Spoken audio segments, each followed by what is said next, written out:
कधी ट्रेनचं तिकीट हातात आलं की आपण ते सरळ खिशात ठेवतो आणि थेट प्लॅटफॉर्मकडे धाव घेतो. पण खरं सांगायचं तर त्या छोट्याशा ट्रेन तिकिटात तुमच्या संपूर्ण प्रवासाची महत्त्वाची माहिती लपलेली असते.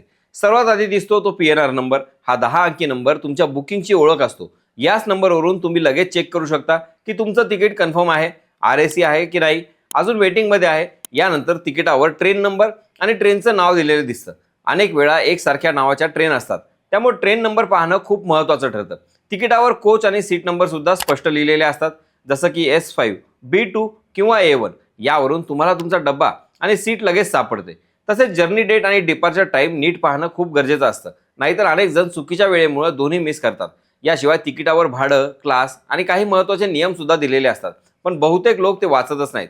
म्हणून पुढच्या वेळी ट्रेनचं तिकीट मिळालं तर ते खिशात टाकू नका. 2 मिनिटं काढून नीट वाचा. तुमचा संपूर्ण प्रवास खूप सोपा होईल. अशाच महत्त्वाच्या अपडेटसाठी त्याचं काय महाराष्ट्राला इंस्टाग्रामला फॉलो करा आणि यूट्यूबला सबस्क्राईब करायला विसरू नका.